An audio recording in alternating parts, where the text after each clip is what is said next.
అందరికీ నమస్కారం అండి. నా పేరు doctor Ramya, clinical head at OSS fertility Guntur.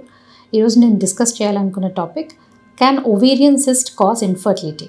So అసలు ఓవేరియన్ సిస్ట్ అంటే ఏంటి అని తెలుసుకుందాం. ఓవేరియన్ సిస్ట్ అంటే మనకి యూజువలీ మన హ్యూమన్ ఫీమేల్ రీప్రొడక్టివ్ సిస్టంలో ఓవరీస్ అనేవి ఉంటాయి. ఏవైతే ఎగ్ ప్రొడ్యూస్ చేయడానికి కారణమైనవి ఓవరీస్ అన్నమాట. సో ఈ ఓవరీస్ నుంచి ఎగ్ రిలీజ్ అయినప్పుడు ఎప్పుడైతే ఈ ఎగ్ రిలీజ్ అవ్వకుండా అలాగే ఫాలికల్ లాగే ఉండటం వల్ల దాన్ని ఎక్కువ రోజులు అంటే యూజువలీ ఫస్ట్ 15 days లోపల రిలీజ్ అవ్వటం జరుగుతుంది. అలా కాకుండా అలాగే ఉండి సైజ్ పెరుగుతూ ఉంటే దాన్ని సిస్ట్ అంటాం.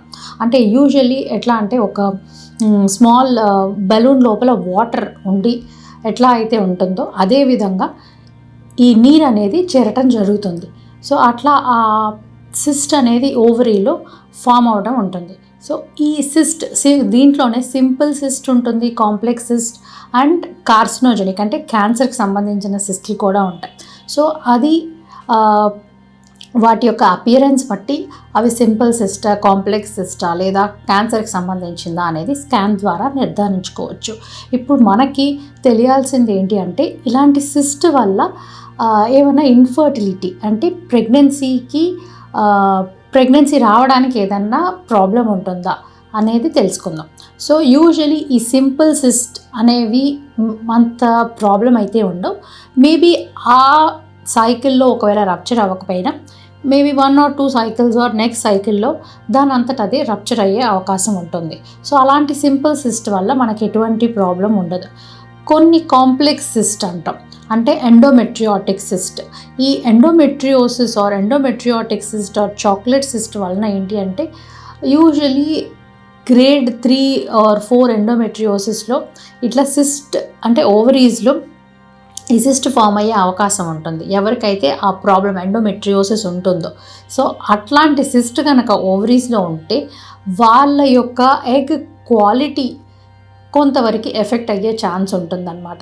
అలాగే ఓవరీ మొత్తం ఆ సిస్ట్ వలన క్రమక్రమంగా ఆ సిస్ట్ పెరిగే అవకాశం ఉంటుంది. దానివలన ఆ ఎగ్ రిజర్వ్ అండ్ ఆల్సో ఆ క్వాలిటీ ఓవరీస్లో ఎగ్ రిలీజ్ అయిన తర్వాత కూడా దాని క్వాలిటీ బ్యాడ్గా ఉండే అవకాశం ఉంటుంది. సో ఇలాంటి ఎండోమెట్రియోసిస్ లేదు కొన్ని క్యాన్సర్ కాజ్ చేసే సిస్ట్లు ఉంటాయి. సో అట్లాంటి సిస్ట్ వల్ల ఏంటి అంటే కంప్లీట్గా ఓవరీస్నే రిమూవ్ చేయాల్సిన అవసరం పడుతుంది. అలాంటి సమయంలో ఖచ్చితంగా ఆర్ఎల్స్ కీమో ఆర్ రేడియేషన్ తీసుకోవాల్సిన అవసరం కూడా పడుతుంది. అప్పుడు మనకి ఖచ్చితంగా ఇన్ఫర్టిలిటీ అంటే ప్రెగ్నెన్సీకి ప్రాబ్లం వచ్చే అవకాశం ఖచ్చితంగా ఉంటుంది.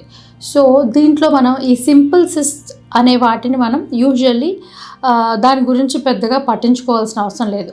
ఓన్లీ ఈ కాంప్లెక్స్ సిస్ట్లో either endometriotic cyst, dermoid cyst లేదు క్యాన్సర్ కాజింగ్ సిస్ట్ ఇలాంటివి మాత్రమే మనకి మెయిన్గా పరిగణనలో తీసుకోవాల్సి ఉంటుంది. ఎండోమెట్రియాటిక్ సిస్ట్ ఉన్న వాళ్ళలో ఖచ్చితంగా వాళ్ళు ప్రెగ్నెన్సీకి సంబంధించిన స్టెప్స్ అనేవి చాలా అర్లీగా తీసుకుంటే వాళ్ళకి ప్రెగ్నెన్సీ సక్సెస్ రేట్ బాగుంటుంది.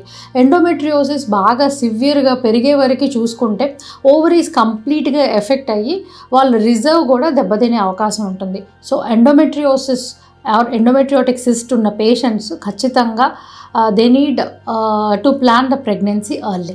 అలాగే క్యాన్సర్కి సంబంధించిన సిస్ట్ కనుక ఉంది అంటే వాళ్ళు క్యాన్సర్ ట్రీట్మెంట్కి వెళ్ళేదానికి ముందు ఒకవేళ మనం ఎగ్స్ని ప్రిజర్వ్ చేయగలిగితే ఆ ట్రీట్మెంట్ కన్నా ముందే మనం ఎగ్స్ ప్రిజర్వ్ చేసుకున్న తర్వాత వాళ్ళు ఆ క్యాన్సర్ ట్రీట్మెంట్కి వెళ్తే వాళ్ళ ఓన్ జెనెటిక్ మెటీరియల్ అనేది మనకి ఉంటుంది. So even after the treatment once వాళ్ళు ఓవరీ వరకే పరిమితంగా ఉంది క్యాన్సర్ అనేది, ఇప్పుడు ఓవరీ రిమూవ్ చేయాల్సి వస్తుంది. అలాంటి వాళ్ళు ఏం చేయొచ్చు అంటే మనం ఆ ఫాలికల్స్ వరకు మనం ముందుగానే ఎగ్స్ తీసి ప్రిజర్వ్ చేసుకోవచ్చు. సో ఆ తర్వాత వన్స్ ఆ ట్రీట్మెంట్ కంప్లీట్ అయిన తర్వాత మనం ఈ ఎగ్స్ని వాళ్ళ యొక్క హస్బెండ్ స్పర్మ్స్తో మనం ఫర్టిలైజ్ చేసి ఎంబ్రియో ఫామ్ చేసి వాళ్ళ యూట్రస్లో ట్రాన్స్ఫర్ చేయొచ్చు. సో ఈవెన్ క్యాన్సర్ ఉన్న పేషెంట్స్కి కూడా దిస్ ఇస్ ఈ సిస్టమ్ అంటే ఈ స్టోర్ చేయటం వల్ల ఎగ్స్ని హెల్ప్ఫుల్గా ఉంటుంది ఫ్యూచర్లో ప్రెగ్నెన్సీ ప్లాన్ చేసుకోవటానికి కూడా. సో ఈ విధంగా ఈ సిస్ట్లు అంటే అన్ని సిస్ట్లోనూ మనకి ప్రాబ్లం ఏమీ ఉండదు. కాకపోతే కొన్ని differential cyst or complex cyst అని చెప్పాం కదా, వాటి వలన మాత్రం ఖచ్చితంగా ప్రాబ్లం ఉంటుంది. అలాంటి ప్రాబ్లం ఉన్న వాళ్ళు ఖచ్చితంగా ట్రీట్మెంట్ అనేది కొంచెం ఎర్లీగా ప్లాన్ చేసుకుంటే వాళ్ళ సక్సెస్ రేట్ బాగుంటుంది. సో ఈ విషయంలో ఇంకేదైనా డీటెయిల్డ్గా తెలుసుకోవాలి అనుకుంటే ఖచ్చితంగా మీరు వచ్చి మమ్మల్ని మీట్ అవ్వచ్చు. Thank you.